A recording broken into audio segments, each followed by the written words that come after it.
నమ్మకం మా ముఖ్యమంత్రి శ్రీ గౌరవ నారా చంద్రబాబు నాయుడు గారు. సార్, ఈ నమ్మకం ఒక్క రోజుతో వచ్చినటువంటి నమ్మకం కాదు. 40 సంవత్సరాలుగా ఒక సుదీర్ఘ రాజకీయ ప్రయాణంలో ఇటుక పేర్చుకుంటూ పొద్దున లెగిసిన దగ్గర నుంచి పండుకునే వరకు ప్రజా సంక్షేమమే పరమావధిగా తన పూర్తి జీవితాన్ని త్యాగం చేసినటువంటి ఒక వ్యక్తిపై ఉన్నటువంటి నమ్మకమే ఈ అమరావతి సార్. ఆ వ్యక్తిని నమ్మి, రాష్ట్ర హామీని నమ్మి ప్రపంచ స్థాయి రాజధాని వస్తుందని తమ పూర్వీకుల జీవనాధారాన్ని అక్కడ రైతులు వదులుకున్నారు సార్. 2019 ఆంధ్రప్రదేశ్ జరిగినటువంటి సార్వత్రిక ఎన్నికల్లో ఆ రోజు ఉన్నటువంటి జగన్మోహన్ రెడ్డి గారు పాదయాత్ర చేసి ఊరు తిరిగి ఈ ప్రాంతం చిన్న ప్రాంతం, ఇక్కడ 3 రాజధానులు సరిపోవు, ఈ అమరావతిని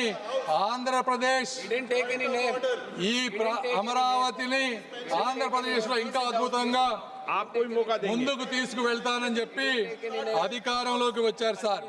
అయితే అలాంటి మహాయజ్ఞాన్ని అధికారంలోకి వచ్చిన తరువాత అధికార వికేంద్రీకరణ పేరుతో 3 ముక్కల రాజధాని అనే పేరుతో ప్రజలను మభ్యపెట్టి 5 సంవత్సరాల అమూల్యమైనటువంటి కాలాన్ని, ఆంధ్ర ప్రజల భవిష్యత్తుని కూడా వృధా చేశారు సార్. 3 ప్రాంతాల మధ్య చిచ్చు పెట్టారు సార్. నేను ఇక్కడ చాలా బాధతో కొన్ని విషయాలు చెప్పాలనుకుంటా ఉన్నాను. ఇది రాజకీయ విమర్శ కాదు సార్. 29,000 మంది రైతులకు జరిగినటువంటి అన్యాయం, అవమానం గురించి మాట్లాడాలి సార్. ఆ రైతులని పెయిడ్ ఆర్టిస్టులని పిలిచారు సార్. ఈ సభలో ప్రస్తావించలేని వ్యాఖ్యలతో మహిళలను ఇబ్బందులకు గురి చేశారు. వారిని చూసి నవ్వారు. అమరావతిని మర్చిపోమ్మన్నారు. 30-40 సంవత్సరాలు తన భూమిలో పంటలు పండించిన రైతులు వారి గ్రామాల్లో తిరగటానికి ఐడి కార్డులు చూపించమన్నారు సార్. 144 సెక్షన్ అమలు చేసి వారి స్వేచ్ఛను అడ్డుకున్నారు సార్. ఈ బాధ ఇక్కడితో ఆగలేదు. న్యాయస్థానం నుండి దేవస్థానం వరకు 45 రోజులు మహాపాదయాత్రలో రైతులను అమానుషమైనటువంటి హింసకు గురి చేశారు. మేకులతో ఉన్నటువంటి లాఠీలతో వారిని కొట్టారు సార్. గర్భిణీ మహిళలపై బూట్ల కాళ్లతో తన్నారు. ఆఖరికి మహిళా దినోత్సవం రోజున ఆలయానికి వెళ్ళినటువంటి మహిళలపై కూడా దాడి చేశారు సార్. వారి భోజనంలో ఇసుక వేశారు. అయినా కూడా వారు ఎక్కడా కూడా వెనకడుగు వేయలేదు. రోడ్లను శుభ్రం చేసి వీధుల్లోనే భోజనం చేశారు సార్. ఆఖరికి ప్రశ్నించిన మీడియాని కూడా వారిపై కేసులు పెట్టారు. ఇది సార్, ఇది 1631 రోజులు జరిగినటువంటి అమరావతి వ్యధ కథ అని ఈ సభాముఖంగా తెలియజేసుకుంటున్నాను సార్. అయితే ఆ రోజు వారు ఆ తల్లుల కన్నీళ్లే ఈరోజు ఈ చట్టానికి పునాది రాళ్లుగా మారుతున్నాయని వారు గ్రహించలేకపోయారు సార్. ఈ వైఎస్ఆర్సీపీ ప్రభుత్వాన్ని కానీ, అప్పటి ముఖ్యమంత్రి గారిని కానీ ఈ చరిత్ర ఎప్పటికీ మర్చిపోదు సార్. ఈరోజు ఒక రాష్ట్రం అభివృద్ధి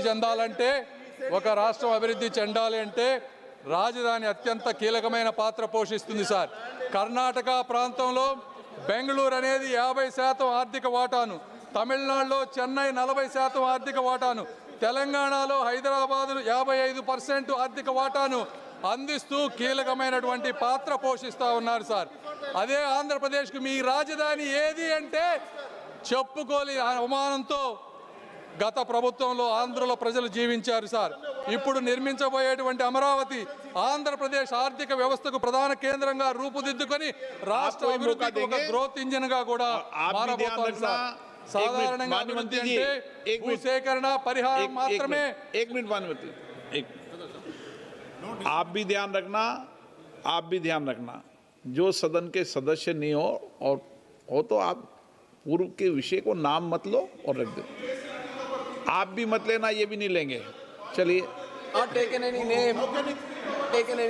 సార్, కానీ ఆర్థిక వ్యవస్థలో మొట్టమొదటిసారిగా ఒక పేద రైతుని భాగస్వామ్యం చేసి ఆర్థిక అభివృద్ధిలో వారిని కూడా ముందుకు తీసుకువెళ్ళేటువంటి మార్గం ఈ అమరావతి దేశానికి చూపించింది సార్.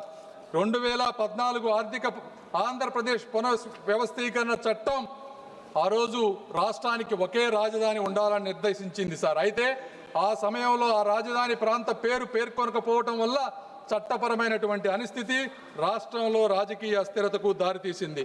ఈ విషయంపై హైకోర్టుకి రాజధాని రైతులు వెళ్ళినప్పుడు 2022లో ఆ రోజు ఉన్నటువంటి ఫుల్ బెంచ్ ఒక స్పష్టమైన తీర్పునిచ్చింది. రాష్ట్ర రాజధాని నిర్ణయించటం లేదా మార్చడం వంటి అధికారాలు రాష్ట్ర అసెంబ్లీ పరిధిలోకి రావని, ఆ అధికారం కేవలం పార్లమెంటుకు మాత్రమే ఉందని స్పష్టం చేసింది. దాని ఆధారంగా ఆంధ్రప్రదేశ్ కేబినెట్ ఆంధ్రప్రదేశ్ రాష్ట్ర రాజధాని అమరావతి అనే ఏకంగా తీర్మానం చేసింది.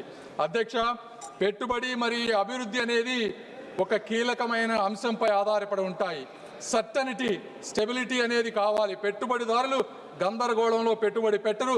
బ్యాంకులు, అంతర్జాతీయ సంస్థలు రాజకీయ అస్థిరత్వానికి రుణాలు ఇవ్వవు సార్. ఈరోజు దాదాపు 56,000 కోట్ల రూపాయలతో 91 అత్యంత ముఖ్యమైన మౌలికమైన ప్రాజెక్టులు అమరావతి నిర్మాణంలో జరుగుతూ ఉన్నాయి సార్. హడ్కోలో 11,000 కోట్ల రూపాయల రుణం, ప్రపంచ బ్యాంకు, ఏడీబీ, కేంద్ర ప్రభుత్వం కలిపి 15,000 కోట్ల రూపాయల సహాయాన్ని ఈరోజు అందిస్తూ ఉన్నాయి సార్. అదేవిధంగా క్వాంటమ్ వ్యాలీతో చరిత్రకు అమరావతి స్వాగతం పలుకుతుంది సార్. ఇవన్నీ జరిగినప్పటికీ అందరి మనసులో ఒకే ఒక ప్రశ్న, అమరావతి శాశ్వత రాజధానిగా ఉంటుందా అనేది ఉండేది సార్. అయితే ఈ చట్ట సవరణతో ఆ అనిశ్చితి తగ్గి అభివృద్ధి వేగం జరగబోతా ఉంది. రాజధానులు అనేది ఎన్నికల కోసం కాదు సార్, తరతరాల కోసం నిర్మించబడతాయి. ప్రభుత్వాలు మారినా కూడా విధానాలు ఏకపక్షంగా మారకూడదు. ఈ విధంగా ప్రభుత్వాలు ముందుకు వెళ్ళినప్పుడు మాత్రమే ప్రజల పట్ల కానీ, పార్లమెంటు పట్ల కానీ, ప్రజాప్రతినిధుల పట్ల కానీ ఒక విశ్వాసం వస్తుంది. కాబట్టి ఈ కార్యక్రమాన్ని ఈ విధంగా ముందుకు తీసుకువెళ్తూ ఈరోజు ఈ కార్యక్రమానికి వచ్చిన విధంగా నేను అనేక మంది వ్యక్తులకు కృతజ్ఞతలు తెలపాలి సార్. మొట్టమొదటిసారిగా గౌరవ ప్రధానమంత్రి నరేంద్ర మోదీ గారికి ఆంధ్రప్రదేశ్ రాజధానికి కేంద్ర మద్దతు ఇవ్వాలన్న ఆయన హామీపై ఆంధ్రప్రదేశ్ ప్రజలకు అచంచలమైనటువంటి విశ్వాసం ఉంది. మోదీ గారు ఇచ్చిన మాట నిలబెడతారని గత 12 సంవత్సరాలుగా ఎన్నోసార్లు నిరూపించబడింది. అదే ఈరోజు ఆ విశ్వాసం మరొక్కసారి రుజువైంది సార్. రెండవది, మా ముఖ్యమంత్రి గారు శ్రీ నారా చంద్రబాబు నాయుడు గారు అమరావతి ఆయన ఆశయం, ఆయన కళ, ఆయన ధ్యేయం. రాష్ట్ర అభివృద్ధిలో రైతులను భాగస్వాములుగా మార్చిన ఆయన దూరదృష్టి చరిత్రలో నిలిచిపోతుంది.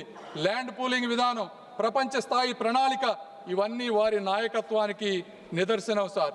ఎన్ని అడ్డంకులు వచ్చినా, ఎన్ని పరీక్షలు ఎదురైనా అమరావతి అనే స్వప్నాన్ని ఒక్క క్షణం కూడా పట్టు వదలని సంకల్పం ఆయనది సార్.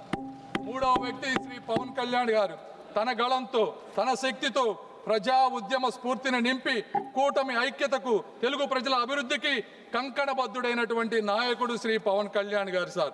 ఈ ముగ్గురి కలయిక అమరావతి ఆశయానికి ఒక శక్తి, తెలుగు వారి భవిష్యత్తుకు ఒక భరోసా సార్. అదేవిధంగా ఈ కార్యక్రమాన్ని ముందుకు తీసుకువచ్చిన మరొక ముఖ్యమైనటువంటి ఇద్దరు వ్యక్తులు అమిత్ షా గారికి, అదేవిధంగా వెనక ఉండి ముందుకు నడిపిస్తున్నటువంటి మా యువ నాయకులు నారా లోకేష్ గారికి కూడా కృతజ్ఞతలు సార్. అదేవిధంగా ఇందులో ఇంకొక వ్యక్తిని కూడా మనం ప్రస్తావించాలి సార్. అమరావతిని అణిచివేయాలని, ఆపివేయాలని ఆయన చేసినటువంటి ప్రయత్నం సామాన్యమైనది కాదు సార్. జేసీబీలతో, జైళ్లతో భయపెట్టి కూల్చివేతలు సాగించి ఆయన చేసిన రాజకీయ విధ్వంసం కూడా ఒక చరిత్రే సార్. ఆయన అణిచివేత వల్లే ఈరోజు రైతుల గుండెల్లో అమరావతి ఒక ఉద్యమ అగ్నిగా రగులుతూ ఉంది. ఆయన చేసిన అడ్డంకుల వల్లే ఈ రాజధాని ప్రాముఖ్యత దేశమంతా కూడా మారుమోగిపోయింది. ఆయన సృష్టించిన అస్థిరత వల్లే నేడు పార్లమెంటు సాక్షిగా అమరావతికి తిరుగులేని చట్టబద్ధత కల్పించాల్సిన అవసరం కూడా ఏర్పడించింది. వారు సృష్టించిన అడ్డంకులే ఈ అమరావతి పురోగతికి పునాదులయ్యాయి సార్. ఆఖరిగా పొట్టి శ్రీరాములు